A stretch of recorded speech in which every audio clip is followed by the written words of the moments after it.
Every week we like to close the show with a recommendation from me, your host. It's The Outshot. There are a lot of good Bill Murray movies. There are a fair number of great Bill Murray movies. But there is only one Bill Murray movie in which he pulls a pistol on a bank security guard while dressed in full-on clown regalia. I'm robbing the bank. What the hell kind of clown are you? The crying on the inside kind, I guess. The setup's pretty straightforward. Murray, Gina Davis, and Randy Quaid pull this really clever bank heist. That's why Murray is in the clown makeup. They've got $1 million strapped to their bodies, and they seem to be in the clear when Quaid screws everything up. And from then on, it's a classic comic thriller. The clock is ticking.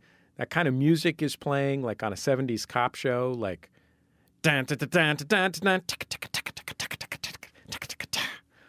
it is on. So their goal is to get to the airport. They've got a flight to the Caribbean to catch, and there are only two things in their way. One is Jason Robards, who plays the police chief. And the second is New York City itself. You realize they're probably somewhere in the third world by now. All we've got going for us is the city. Our only hope is that they're mired down in the same that you and I have to wait in every day. Why do I still want this job? Every supporting player, and there are some really great ones, like Tony Shalhoub and Phil Hartman, and even Bob Elliott, who plays that bank security guard we heard earlier. All these folks take a backseat here to Murray. This is Bill Murray's movie, and he is wonderful. His character's a guy who just wants to get out of town. It's never really explained why, but it's all he wants.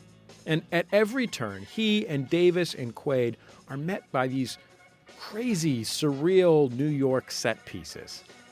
It's just at the time that, violent taxi driver New York turned into friendly Rudolph Giuliani New York. There's one scene where a friendly tourist pulls a stick-up job on them. Two men on bicycles joust in an abandoned basketball court using mops instead of lances. A woman shaves an old man's head with a Bic razor as they sit on a city bus. And then as Murray looks down at this wrinkled, half-shaven head, he says, You're gonna even that out, aren't you? There's no one better than Bill Murray at playing beaten down, world-weary, a little bit cynical, but just a little cynical. Because we always know that whatever he faces, he'll find a way to talk himself out of it. He'll somehow walk away from a mob den untouched, leave his enemies, inspired. You hear those stories about Bill Murray showing up unannounced at house parties, smoking a J and helping to do the dishes? I don't know if they're true, but they feel true.